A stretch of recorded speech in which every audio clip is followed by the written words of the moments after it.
Good morning, students. Today I am starting disease caused by viruses.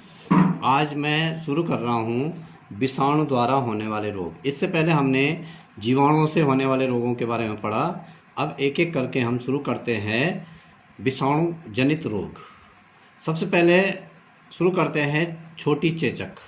छोटी चेचक को chicken pox बोला जाता है। ये पॉक्स जितने भी होते हैं ये अलग समूह के हैं, तो ये छोटी चेचक को चिकन पॉक्स बोला जाता है। इसका जो कॉजल ऑर्गेनिज्म है ये हर्पी विषाणु समूह का, हर्पी वायरस जो ग्रुप है उसका एक विषाणु है और उसका नाम है वेरिसीला जोस्टर।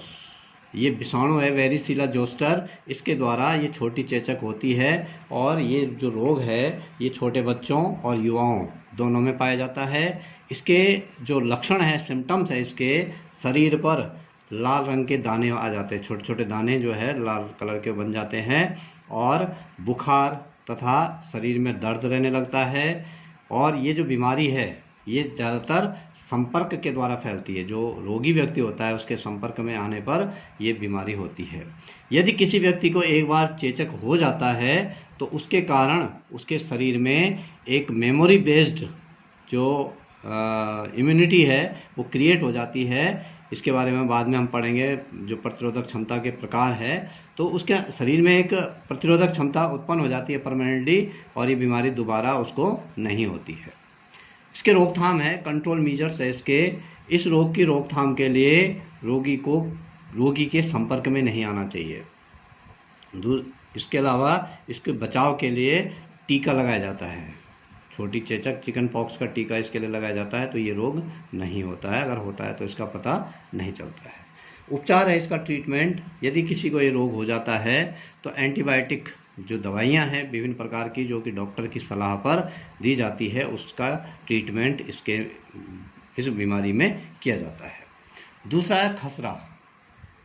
इसको मीजल्स बोला जाता है और ये जो खसरा है ये भी एक बार होता है और जब किसी को एक बार ये हो जाता है तो उसके शरीर में प्रतिरोधक क्षमता क्रिएट हो जाती है और ये दोबारा नहीं होता है। लेकिन अब ये बीमारियां होती नहीं है सामान्यतः, क्योंकि इसके टीके बन गए हैं और लगभग सभी बच्चों को इसके टीके आवश्यक रूप से लगाए जाते हैं। कॉजल ऑर्गेनिज्म रोग कारक है इसका। ये जो संक्रामक बीमारी है ये रूबियोला, मोरबेली विषाणुओं के द्वारा होती है। अलग अलग विषाणु है इनके द्वारा ये रोग होता है और ये कम उम्र के बच्चों को होता है। इसके लक्षण है, सिम्टम्स है, रोगी के पूरे शरीर में लाल दाने निकल आते हैं, कुछ दिनों बाद मुरझा भी जाते हैं, उन्हें रूबेला बोला जाता है और नाक की जो म्यूकस लेयर होती है उसमें सूजन आ जाती है। व्यक्ति को जब ये किसी बच्चे को ये रोग एक बार हो जाता है तो उसमें प्रतिरोधक क्षमता उत्पन्न हो जाती है। ये जो बीमारी है ये संपर्क के द्वारा फैलती है। रोकथाम है इसके लिए खसरे का टीका इसका बचाव का मुख्य उपाय है। खसरे का टीका लगाया जाता है। मीजल्स का टीका होता है वो 9वें महीने में, जन्म के बाद 9वें महीने में उसको लगाया जाता है। इसके लिए रोगी को अलग हवादार कमरे में रखना चाहिए और उसे पूर्ण विश्राम देना चाहिए। तीसरी जो डिजीज़ है वायरस से होने वाली वो है पोलियो, या इसको पोलियोमाइलिटिस इसको बोला जाता है। पोलियो या पोलियोमाइलिटिस रोग इसको बोला जाता है। इसका कॉजल ऑर्गेनिज्म है, ये जो बीमारी है ये विश्व में जो हमारे पूरे संसार में का जो सबसे छोटा विषाणु है पिकोरना वायरस उसको बोला जाता है, उसके द्वारा ये बीमारी फैलती है और ये विश्व की सबसे पुरानी संक्रामक बीमारी भी है और लगभग आज की डेट में लगभग इस पे जो है 99% जो है नियंत्रण किया जा चुका है। अब कुछ परसेंट पॉइंट में कुछ परसेंट ये जो है अभी रह गई है, वो भी उम्मीद है कि बहुत जल्दी समाप्त हो जाएगी।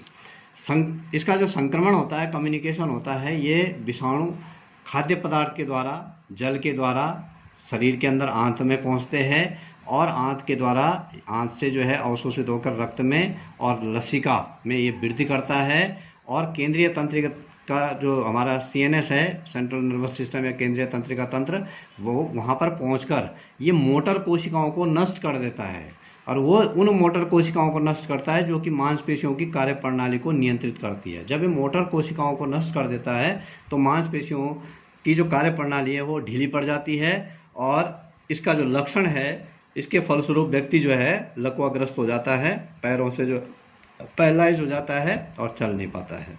इसके रोकथाम के लिए 0 से 5 साल जन्म के बाद 5 साल तक के बच्चों को जो है बार बार पोलियो की खुराक पिलाई जाती है, पोलियो ड्रॉप पिलाया जाता है। और ये जो पोलियो की खुराक होती है ये सरकारी अस्पतालों में निःशुल्क दी जाती है और इसके लिए अभियान भी चलता है। साल भर जो है इसके अभियान चलते रहते हैं पोलियो ड्रॉप के लिए। घर घर में आकर भी लोग सरकार के द्वारा पोलियो ड्रॉप इसके लिए पिलाई जाती है। तो इसमें जो है जो पोलियो है, जो ये पोलियो की जो वैक्सीन है ये 2 रूप में आती है, एक इंजेक्शन के रूप में आती है और एक जो है ड्रॉप के रूप में आती है। तो ज़्यादातर जो है इसको ड्रॉप के रूप में जो है इस्तेमाल किया जाता है। अब नेक्स्ट जो डिजीज़ है, चौथी जो डिजीज़ है वो है बड़ी चेचक, स्मॉल पॉक्स इसको बोला जाता है। नाम बड़ी चेचक है लेकिन इंग्लिश में इसको स्मॉल पॉक्स बोला जाता है। पॉक्स जो श्रेणी है उसी श्रेणी का ये वायरस है।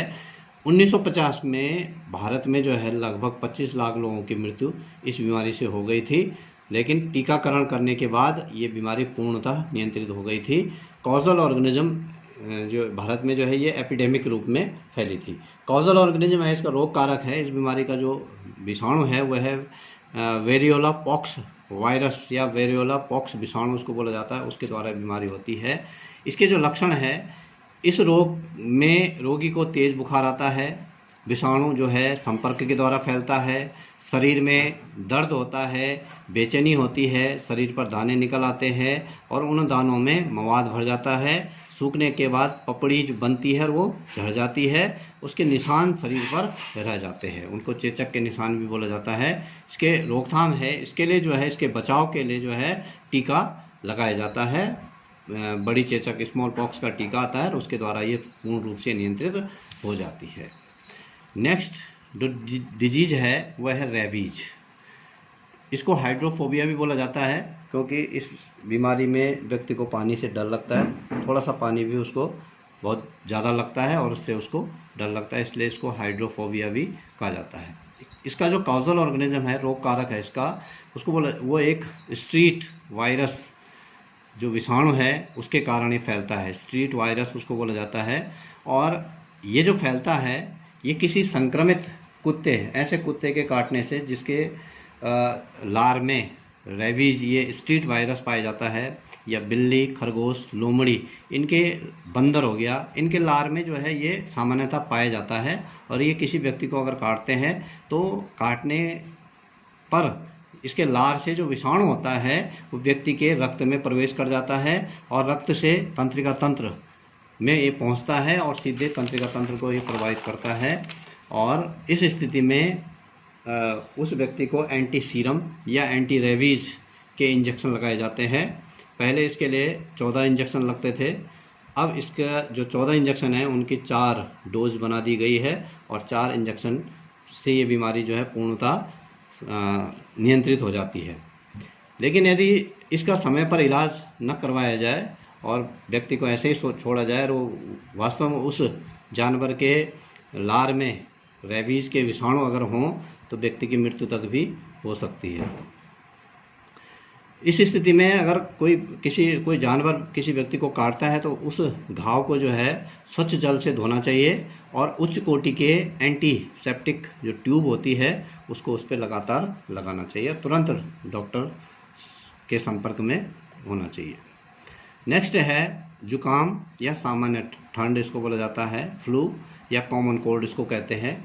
इसका कॉजल ऑर्गेनिज्म जो विषाणु है रोग कारक, ये अति संक्रामक है, बहुत तेज़ी से ये फैलता है। सामान्यतः जो है ये बहुत जल्दी से एक व्यक्ति से दूसरे व्यक्ति में फैलता है और उसको जो है उस जो विषाणु है वो पिको वायरस समूह का है, जिसको कि राइनो वायरस बोला जाता है।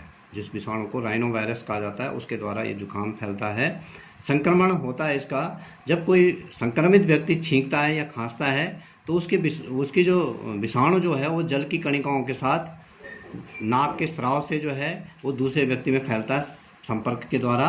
इसके लक्षण हैं आँखों तथा नाक से पानी आता है, खांसी होती है, बुखार आता है, हाथ पैर में दर्द होता है, कमर में दर्द होता है, बेचैनी होती है, शरीर का कमज़ोर हो जाना इसके जो है प्रमुख लक्षण है। इसमें जो है इसके अगर नियंत्रण और उपचार हम देखें तो इसके नियंत्रण और उपचार के लिए जो है संक्रमित व्यक्ति से दूर रहना चाहिए। खांसते छींकते और खांसते समय जो है मुंह पे रुमाल रखना चाहिए और एंटीबायोटिक दवाइयों का प्रयोग इसके ट्रीटमेंट के लिए करना चाहिए। आज के लिए इतना ही। Thank you.